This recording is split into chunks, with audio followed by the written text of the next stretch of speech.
want me on that wall. You need me on that wall. Testosterone high today. Yeah, Tom's a man, he's got the plan, he's really got it made. What a wife he's got, she's smoking hot, check out the junkyard babe. When everything is said and done, no one can beat his show. He's a high-tech redneck, Tony Soprano. If you love sports without the fluff, he's got the master plan. There's nobody does it like Thom Abraham, yeah. I guess I'm on here, am I on? Can somebody respond?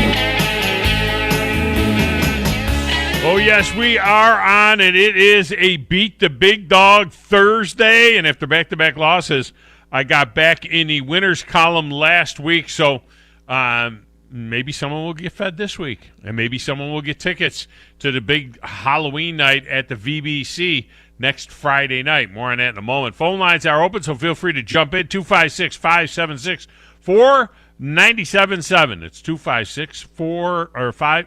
Let me give it to you again. I'm a little excited today. 256-576-4977. You can also text the show, 732-9TA-SHOW. That's 732-982-7469, which is a tremendous way to communicate with us. My personal Twitter feed is at Thom Abraham Show. The station's feed is at 97.7 ESPN, where we are also on Twitch and Facebook at 97.7 ESPN. You can watch the show as well on the YouTube channel at 97.7 ESPN The Zone. Like and subscribe there. You'll get notifications. You know, if you just go to 97.7ESPN.com, you can get information on all of this stuff. And you're going to want to get the app as well. The app is kind of like the epicenter of all of the digital. If you got the app, you can kind of get to everything by using the pull-down tab on the left. When you hit the app, immediately the radio station comes up. And then you could switch to Zone 2, Zone 3, Zone 4 for alternate programming as well. Now, this weekend, tomorrow night, Madison Academy has Catholic in the house, John Paul II in the house, and Steve Moulton and Glenn Laird will be on that game on the air and on our primary stream. Hopefully the Mustangs will go easy on the young Catholic team that is 0-8. Huntsville High is at Sparkman in a game between a couple of teams that aren't going to be in the playoffs, I don't think, but have a shot to get to 500. I think they're both 3-5. I may be wrong. Is Huntsville High 2-6? I got to put the crack research team. Huntsville High is 2-6. Sparkman is 3-5. That game is at Sparkman. Austin Coletti and Drew Armin will be on that one. You can hear that over on Zone 2. Now, coming up in a few minutes, Steve Merril of ProSportsInfo.com is in, and he will join us to talk about his take on this week's action, including some games that are in Beat the Big Dog today. I'm going to tell you right now, it's not the sexiest college football schedule in the history of college football schedules. It really is not. You know, typically, when I get the breakdown from the SEC, you need to be watching the show today, and you can see some of the stuff that I'm showing you. But typically when I get the breakdown from the SEC of the games, it's 2 pages. It's not 2 pages. It's not even one full page. You got the LSU Ole Miss game and the Tennessee-Alabama game. We're interested in those. The other SEC games are Mississippi State and Vandy in the Toilet Bowl. No, state should roll there, and South Carolina's at Texas A&M to get their head handed to them. So it's not. That's it. That's it. Arkansas Pine Bluff is at Arkansas. So there's one non-conference game. So half the league is off, including Auburn. And then outside of it, I mean, I'm not seeing a whole ton of big games. You know, USC Notre Dame is USC Notre Dame, so that's going to get attention, you know, because it's USC Notre Dame. But, you know, what's going on in the 10th? We got all these big matchups coming up in the last basically 4 weeks for the Big Ten, but you got the Indiana-Ohio State game. I get that that's a thing. But There's not a lot of other Michigan and Michigan State. Well, Michigan has got Northwestern. Michigan State is off. Next week's Michigan State and Michigan. Iowa is off. After their, Nebraska is off. Purdue and Wisconsin. Okay. It's not big in college football this week. There are a few good NFL games. So we have 3 NFL games and 3 college games in Beat the Big Dog today. At the top of the 11, TOC Sports Prep Preview with Tom Perkins. And we'll talk a little Havoc with him as well from the TOC. A lot going on there. We're down to 2 regular season games left. That's it. It's week 9 or 10 or 0. I don't know what the hell. What do they call this? Is this week 9? Let's see, 0, or is this week 10, 9, 8? It's got to be week 9, I guess. My guess is that it's week 9. Whatever it is, everybody's played 8 games, so it should be week 9. But in any event, some interesting games that are going on there that we will get to, and some other high school news that I want to get to with Tom as well. Now, Beat the Big Dog will follow Tom. We're one caller. Remember, Beat the Big Dog is the one caller deal. One caller will go head-to-head on the 6 games against me and against the spread. You get advice from Coach Grizz on the games. He has a better record than you do. Doesn't have a better record than I do, but he has a better record than you do. Now, if you beat me, we are going to hook you up with some chow. And listen to what I'm saying right now. Grizz, write this down because you're the one that's got to execute this. Pay attention. All right, here's the deal. If you beat, just for playing, when we do it, it's later on in the 11, just for playing, I'm going to give you 2 tickets to Halloween at the VBC and the Havoc Pensacola game. I'll be there. All right, so we're going to give you 2 tickets just for playing. If you beat me, I'm going to feed you and give you 2 more tickets so that you have a family 4-pack of tickets for that game, because there's all kinds of stuff going on for the kids, including trick-or-treating at the Bud Light Cafe. So if you beat me, you get food and 4 tickets to the game just for playing. You're getting 2 tickets for the game. I was 4-2 last week to get back on the winning path. So for the season now, I am 5-2 against you guys. I am 26-16, a solid 62% on the season against the spread on my picks. You guys are 18-24. Last night, the Dodgers were 4 for 27 in that game against Atlanta. Eddie freaking Rosario was 4 for 5 by himself. I mean, what an incredibly dominant performance by the Atlanta Braves last night. And Rosario with his 2nd home run of the night. Gonsolin with his 31st pitch, pitching in his 2nd inning. In the air, right field, hit well, and this one is up and out! A home run for Rosario!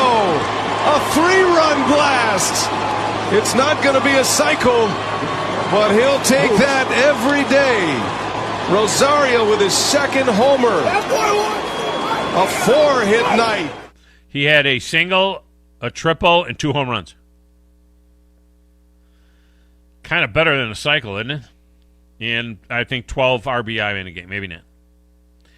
And look, been a lot of talk about what they're going to do. This is like their 3rd outfield, right?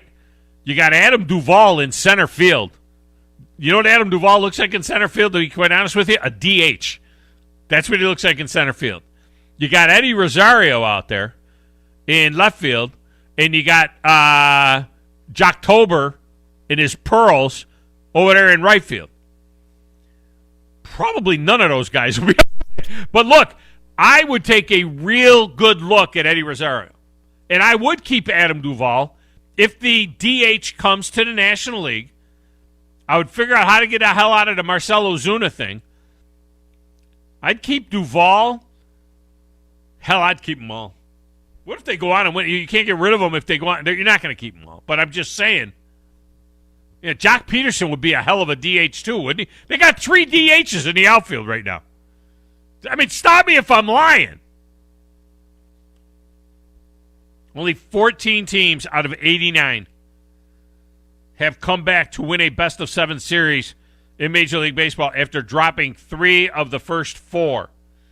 Now, the last team to do it was, the Dodgers last year against the Braves in the NLCS bubble in Arlington. Remember yesterday I said, the Dodgers had home ice last year. Well, they did have last at-bats, but it wasn't in Dodger Stadium.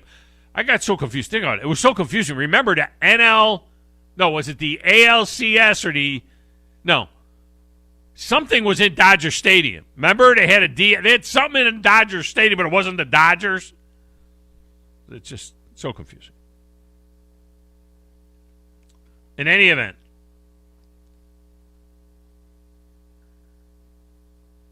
look, if the Braves and Max Fried don't finish it tonight, they got 2 more chances over the weekend in Atlanta. And I'm just going to say this about that. The World Series begins on Tuesday, okay? Tuesday. If this series ends tonight, the World Series begins on Tuesday. If it ends Saturday, the World Series begins on Tuesday. And if it ends Sunday, the World Series begins on Tuesday. So this is what I'm going to say.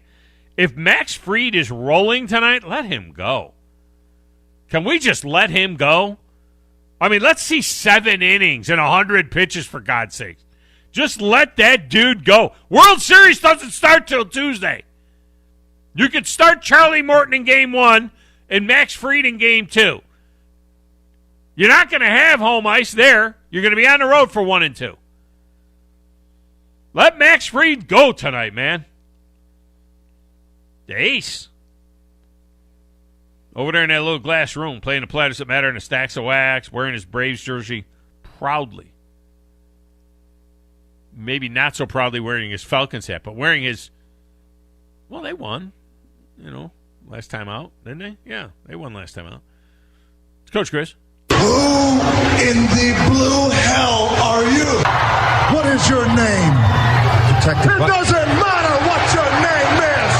I'm the producer of this show. If I didn't step up, you're nowhere. I put this thing together out of spit and polish. I think this is one of the traits of a really good producer. Keep the talent happy. I'm all jacked up on Mountain Dew. Now, Tom. Hey, Tom. Testosterone high today. Testosterone, whatever the it is. It really doesn't matter what you think. All right? It really doesn't matter what you say. Any of you play sports?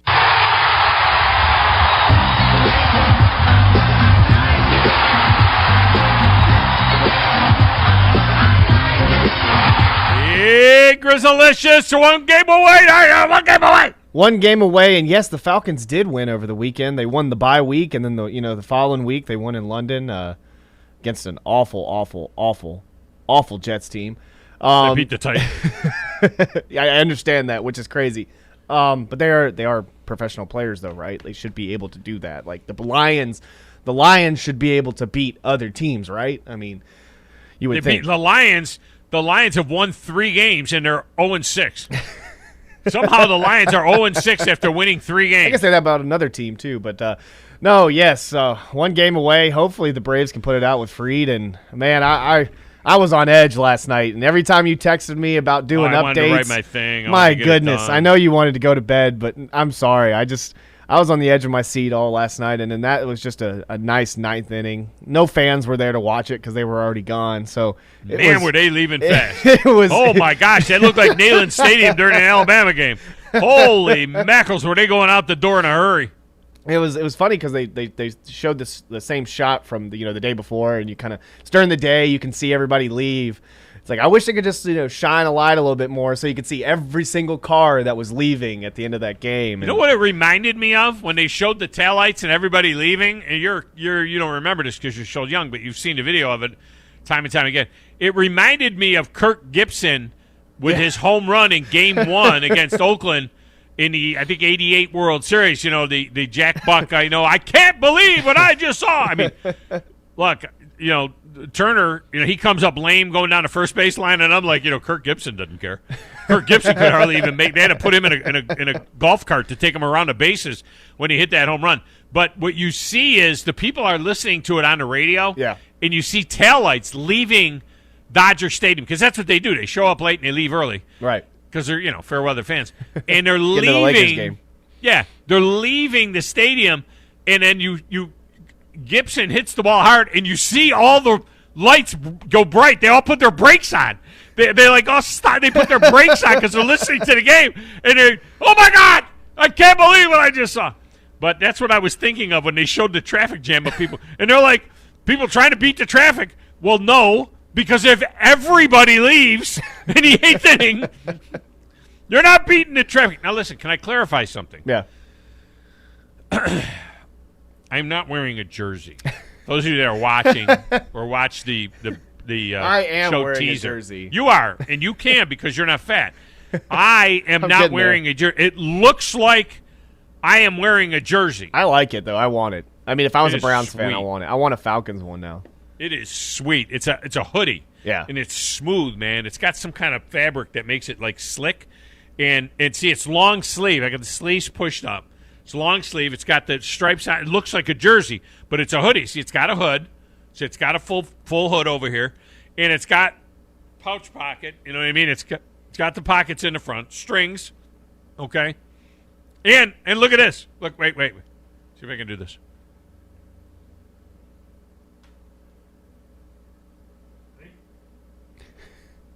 Oh yeah.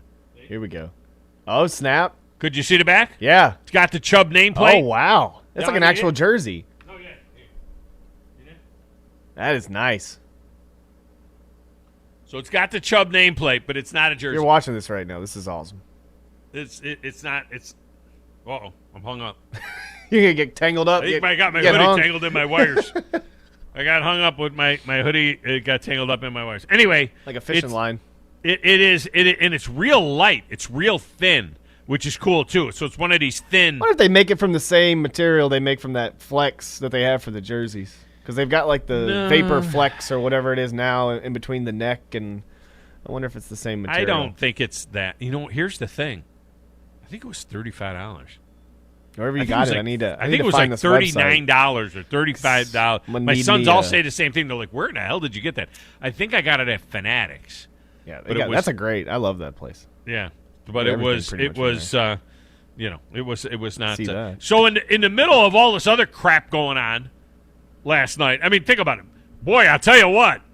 You don't want to be a Boston sports fan last night. What a miserable night for Boston sports fan, right? The Red Sox got clubbed again by the Astros. I mean, just absolutely clubbed by the Astros. The Celtics go to Madison Square Garden and lead the game for most of the game. The Knicks come back, tie it. They go to overtime. Well, actually, the Knicks take the lead most of the second half, and then the Celtics come back and tie it. Then they go to overtime, double overtime, and it was over in like the 6th inning. I watched a little bit of that. I didn't watch the overtime, but I did watch a little bit of that game. I watched a little bit. of it. It's nice to see Kemba. Because we're Knicks fans, so I watched a little bit of it. I don't know what the hell the Knicks were wearing. It looked like they were wearing a practice jersey or something. It looked terrible. Anyway, so the Knicks came back and get the win in double overtime, beat the Celtics. And then my beloved Boston Bruins, they were down 3-1 to the Flyers, came back and tied it at 3. And then in the third period, the Flyers had a couple of goals and then an empty netter and won 6-3. Boston sports fan took it on the chin on national TV. All 3 games were on national TV. I mean, Matt Peralt and all them Boston fans, bad day for those guys. But while all of that was going on, how about Appy State taking out number 14? Yeah, sure, number 14. Yeah, you're number 14 team in the country. Coastal Carolina loses at Appy State. Grizz, it's the 26th time this season, which is just past the halfway point, it's the 26th time this season that a ranked team has been beaten by an unranked team. Think about that. Which, you know what it tells you? It's like college basketball. No, what it tells you is stop doing rankings early in the year. I mean, that's what it tells you. Well, we talked about that. We've talked about that plenty of times before. A lot of these rankings. I mean, a lot of people put Texas A&M as the third best team in the SEC, and that's clearly they were sixth in the country. Yeah, to start. Well, they did beat Alabama. Well, that's true. That's true. But they lost to Mississippi State, at home, and lost to Arkansas at Jarrah's World. And at the time, it didn't look like a terrible loss because Arkansas was playing, pretty good. But these rankings in the first half of the season are just absolutely useless. It's official. The American has now become Conference USA. They took 6 teams out of Conference USA. 6. 2 of which were in the Sun Belt like 5 years ago. All right? I mean, this is a watered-down American.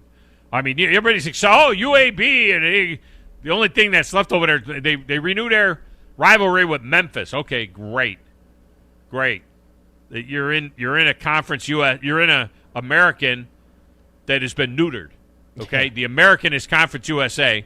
Conference USA is the old Sun Belt. The new Sun Belt might be better than the old Sun Belt. The Sun Belt has 10 teams, and Conference USA had 14 teams. So now Conference USA loses 6 of their 14 teams. So Conference USA is down to 8 teams. The belt has 10. Maybe they should just combine into an 18-team league, because I don't know what happens. Conference USA will take Troy and some of these other teams. They'll go after Coastal. They'll go after some of these teams that are in the Sun Belt. They'll try and pull them over into Conference USA, and then what does the Sun Belt do when they lose 4 or 5 of their teams and they lose half their conference? The Sun Belt going to go get some teams out of 1AA? What is UNA playing now? Aren't they? Isn't UNA? I mean, weren't they in the OVC and with Jacksonville State in the past? I think that aren't they in the? What are they in now? They're in the Big South. And is that 1AA? I thought they went to 1A. No, they went to 1AA from 2. Yeah. They were D2. They went to 1AA. And then the Big South. Yeah, we're in the Big South. Maybe it's time for Jacksonville State to make the move. Could Jacksonville State step up and go to the Sun Belt? Tennessee State? I don't know. Anyway, it's the domino effect in the minor conferences. Nice to see Georgia State maybe move up. What'd they get? They're like Charlotte. Charlotte's now in the American. Charlotte just blew a football up 6 years ago.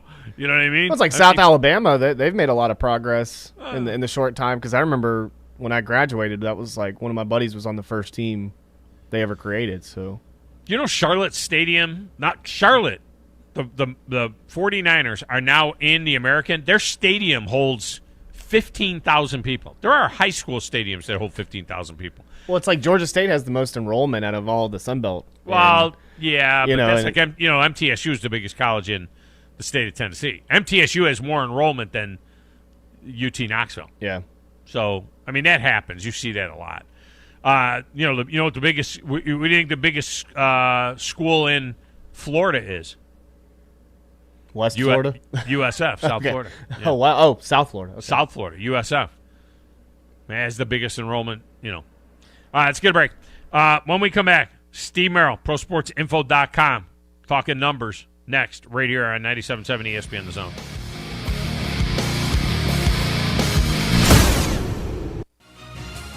You're listening to the Thom Abraham Show on 97.7 ESPN The Zone. This is Brent Musburger's VSiN Action Update on 97.7 ESPN The Zone. Simple Green is perfect for making your auto, RV, cycling, boating, and other sporting equipment look like new. Visit them at simplegreen.com. NFL tonight, the Broncos at the Browns. Cleveland a 2-point favorite at home. The over-under 41. On Sunday, the Falcons -2.5 at the Dolphins. The Saints -4.5 at Seattle on Monday night. College football, number 4 Alabama at home against Tennessee Saturday night. The Crimson Tide a 25-point favorite. favorite. The over-under 67. Auburn off this week. They will host Ole Miss next Saturday. NLCS Game 5 tonight in Los Angeles. Max Fried on the mound for the Braves. The Dodgers had not made a decision as of early this morning. Atlanta plus 130 on the money line. The Dodgers minus 140. The over-under 8. Braves 1 away from the National League pennant. I'm Trey Westerberg, 97.7 ESPN The Zone.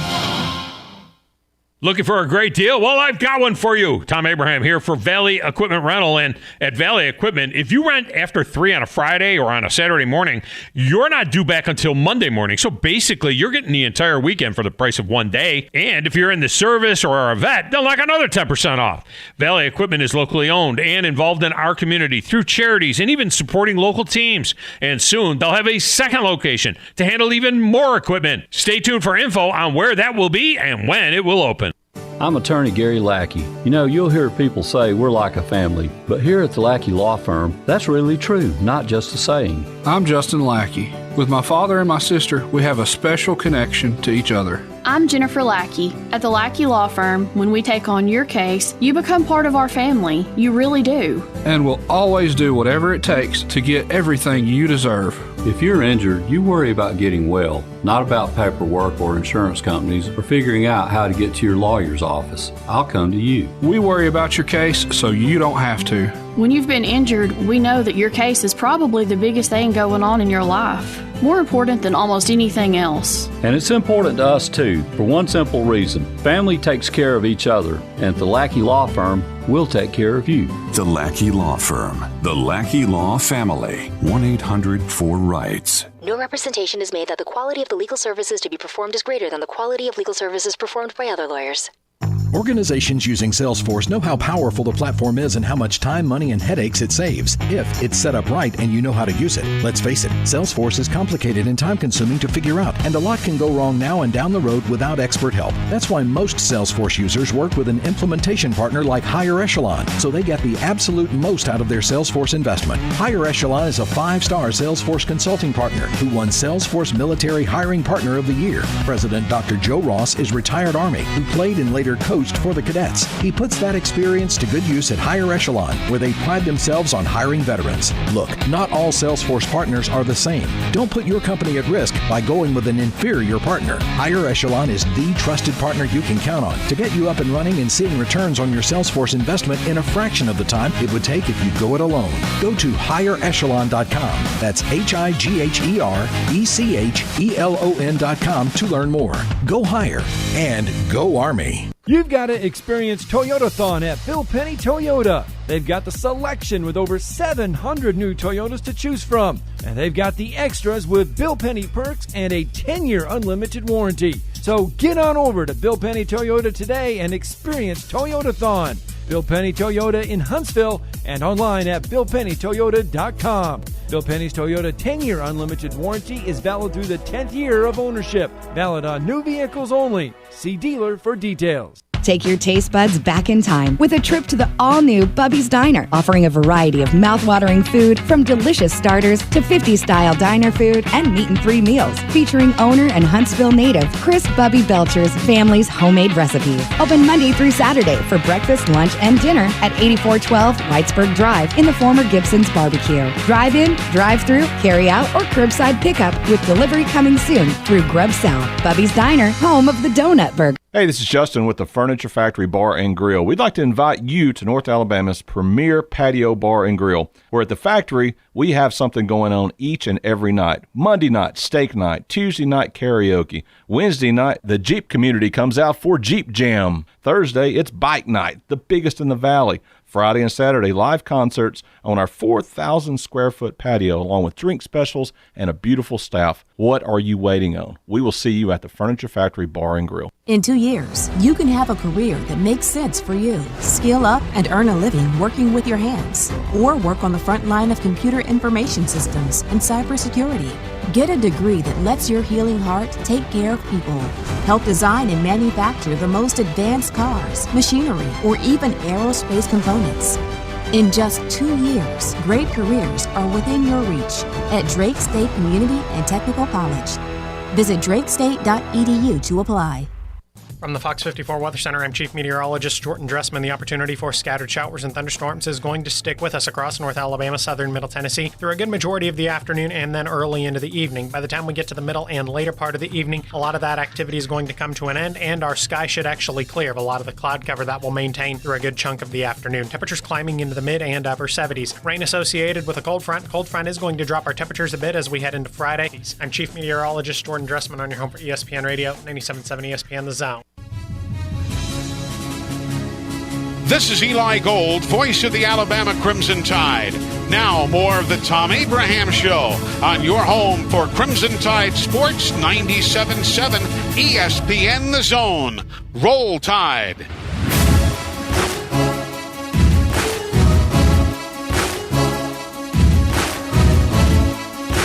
Look, it's not the greatest card in the world this Saturday. Sunday's not bad. Not the greatest, but there are opportunities out there for you. And certainly I have 3 college games that beat the big dog today, so you're going to want to pay attention here to what Steve Merril has to say. This segment of the show brought to you by North Alabama Mortgage. At North Alabama Mortgage, they're taking care of you in Alabama, Tennessee, and in Florida, where the bulk of our listeners are in Alabama, Tennessee, and Florida. And so it's great to have North Alabama Mortgage on board with us. They do conventional VA, FHA, and USDA loans at North Alabama Mortgage. There's both purchases and refinances.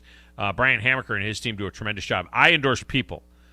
I don't endorse companies as much as I endorse people, and Brian Hammaker is a people that I endorse. So check it out. NorthAlabamaMortgage.com is where you find those guys. Steve Merril joins us now from ProSportsInfo.com on the Neighbors Wealth Management Hotline. I endorse him as well. Steve, welcome to the show. How are you? Hey, Tom, doing well. So, where did you have Coastal Carolina in your rankings, in your power rankings, and all of that kind of stuff? Because, everybody's talking about number 14 team goes down at Appy State and all of that stuff. This isn't Appy State, the Division I AA team, beating a number 5 team, Michigan, 15 years ago. What was your take on that thing going into last night? I know you didn't have an official read on it, but what was your thought on it?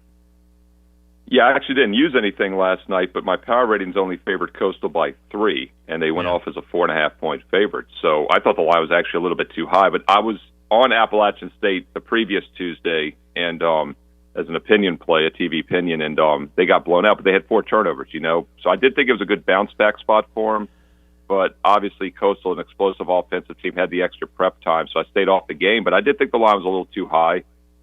So on my power ratings, that was a 3-point home dog winning the game. Nothing crazy about that, obviously. Yeah. And Coastal was up 14-0 after the first quarter, so I was glad I laid off that game early on, to be honest. It was hard to watch. I mean, it was, there was just too much going on.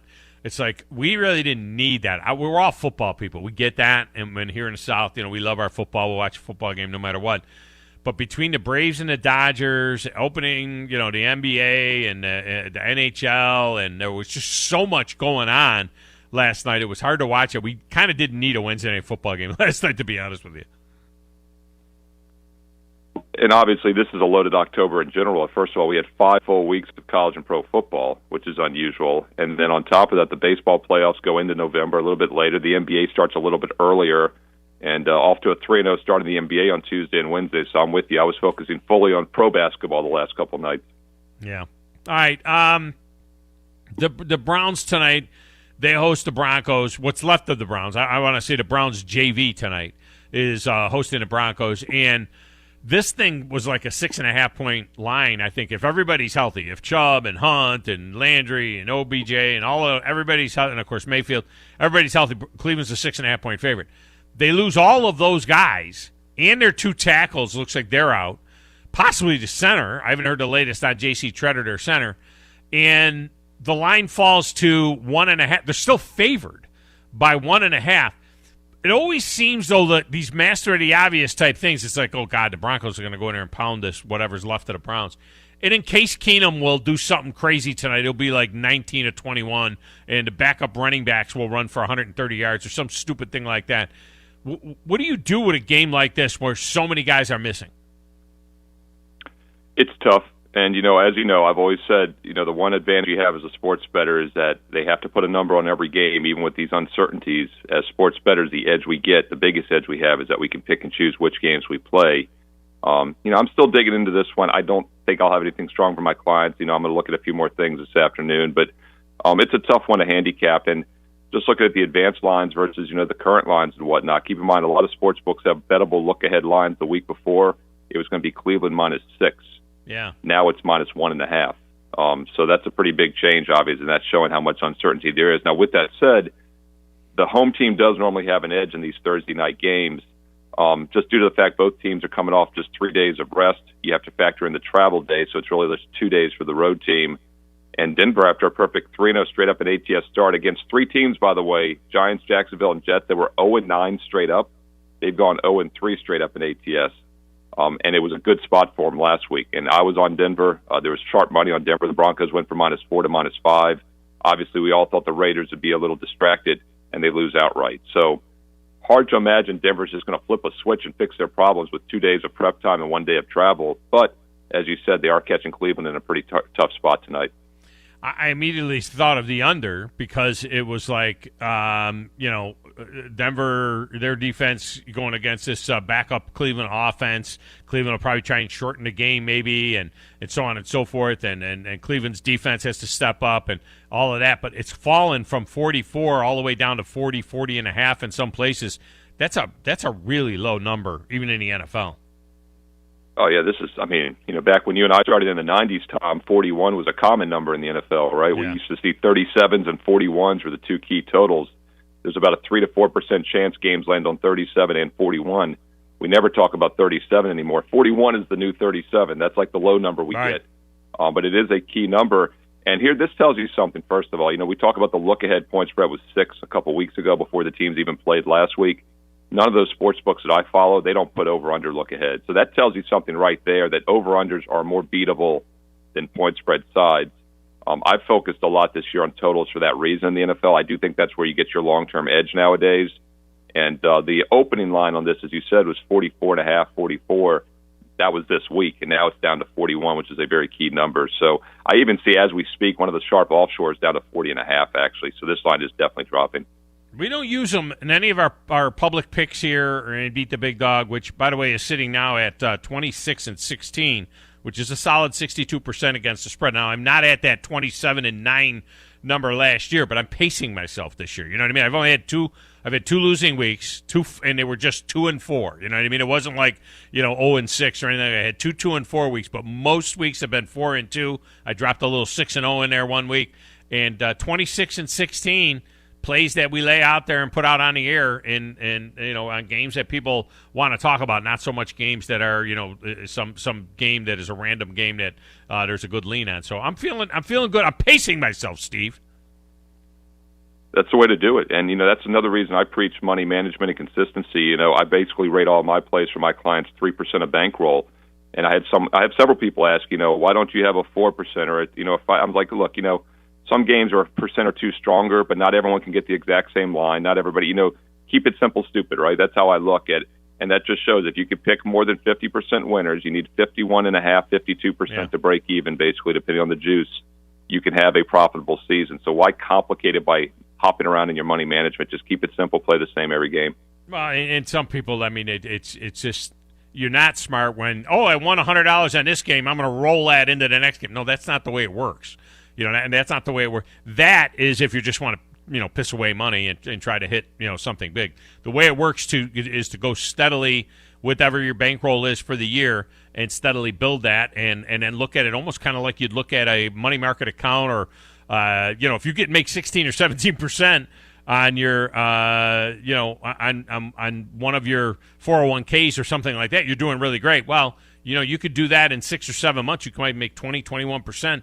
In 3 months, 4 months of football, and you extrapolate that out, and you're doing really, really well. But it's not as sexy as rolling, half your nut. Now, I won this much. I'm going to roll it all into this next game. And, of course, the worst scenario is when people go 0-2, 0-3 on Sunday afternoon. They roll it all into the Sunday night game and have a 50-50 shot on that. Then they end up losing double for the week. So it's one thing to roll it all after a win, and that's not the way I recommend doing it. Once again, I recommend flat betting. But playing with house money is not a terrible strategy. What is a bankrupt strategy, as you know, is when you try to double up and chase. And that's why the Sunday night football game is the most heavily bet sporting event of the week. It used to be Monday night football. It's now Sunday night because it's a better matchup. Monday night's probably not far behind. But that's the quick ticket to the poorhouse is lack of money management. And the example I use, Tom, is that it's an absurd example, but it hits home. You could go 99-1, 99% winners. And if you play your full bankroll in every game, you're going to still go broke. Yeah, that's a great point.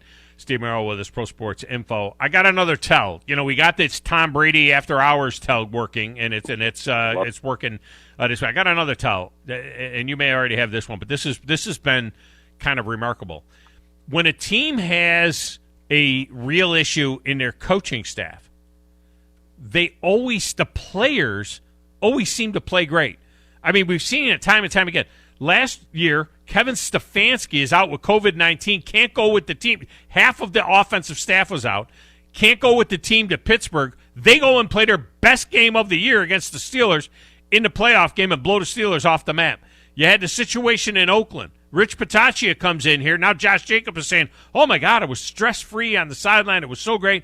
And they go and they win big and play their best game of the year. And here's, Cliff Kingsbury, a play caller extraordinaire, and the Cardinals walk into Cleveland and play their butts off. And it seems to happen. It's that master of the obvious that Pete Axthelm used to talk about. When everything seems to be going one way, somehow these teams seem to rally and kill it the other way. Yeah, I'll tell you what, though. If you look at all major pro sports, a handicapping angle I've used for decades is the new coach. And the reason, look, when like a struggling hockey or NBA team, or even baseball, we see it sometimes, not as much in baseball, but hockey and basketball, we see it a lot mid-season. A struggling team will fire their head coach, and the main reason they normally do it is because, as they always say, you can't fire all the players, right? So you need some kind of catalyst, some kind of spark. And it's actually an angle that works very well at handicapping is to play on those teams the first couple of weeks because there usually is a bounce. First of all, there's some new blood, like you said, a fresh outlook. Usually something was wrong if that coach was losing the previous coach. But I think also the players, hey, this is our fault. Look at USC. When Helton was let go last month, USC came out and played a really good game after that. They liked Helton.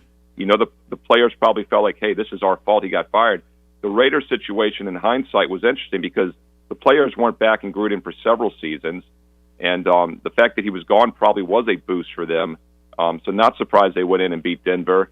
Maybe that helps the Broncos tonight. Maybe they're not as bad as they look. But once again, Denver also, as I said, lost 2 before that. But, yeah, that's an angle I've used for decades. A lot of times that fresh blood can really help a team. It really depends if they like the coach or not. And either way, if they liked him, like they liked him Helton at USC, they rallied because they felt like it was their fault he got fired. Right. The Raiders didn't like Gruden. They rallied because it was fresh blood. So I think it works either way. Well, and that's the thing tonight as I look at this deal, as they go with Case Keenum, who has some experience winning games, and all these other guys being out, and watch these guys play out of their gourd. You know what I mean? You never know what can go. It's a stay away thing for me. I would just stay away and just watch it and enjoy it and be done with it. Tennessee hasn't beaten Alabama since before the iPhone was invented. There was no Twitter. Nobody has ever put a tweet out talking about how Tennessee beat Alabama. That's how long it's been. Having said that, Tennessee gets 25. It's a true story. Tennessee gets 25.5 at Alabama. Now, and the spread is always really big in this thing. They have covered a few times. Can Tennessee with 25.5 do any damage at Alabama? First of all, I love to steal your ideas, always give you credit, and that's a great one. Whenever I see an upset that hasn't happened since the early 90s, I'm going to say there's never been a tweet about this. Yeah. That's such a great way to put it in perspective. And I take that serious because I started in 1996. I guess Twitter was well after that, actually. So we could go even farther back. There hasn't been a 2006. 2006 was the last time Tennessee won, and MySpace was the number one social media at that time. There was no Twitter in 2006. So no one has ever written that tweet. Hey, look at UT beating Alabama. No one's ever written that tweet because there was no Twitter in 2006. And there was no iPhone. There was no iPhone in 2006. That's how long you got to go back. It's just such a great way to put it in perspective how long it's been. And, the current line, as you said, in this game is around 25. My power ratings, they often do favor Alabama. 32, though. That's a 7-point difference. And so, hey, look, Bama bounced back last week, impressive performance. We talked about will there be a hangover. We talked about it on the show that they still had plenty to play for with one loss. They obviously do control their own destiny because if they run the table and beat Georgia in the championship game, they're definitely in. So they control their own destiny. They're still playing as though they appear to realize that. They have struggled, though, at times this year with good offensive teams. Obviously, Mississippi State was not the same level as Florida, Ole Miss, or even probably Texas A&M playing good football. Tennessee could be at that level. I mean, this is a really good offensive team that's averaging 39 points a game. Just don't know if they can slow Bama down. So my power ratings do favor Bama, and I'd have no problem with the over 66 in that game. Yeah, that 25.5 with an offense like Tennessee. What scares me there is backdoor cover. I mean, that's got backdoor cover. I mean, Alabama could be up by 30. You know what I mean, in that game late, and Tennessee moves the ball against the JV and they backdoor cover them there.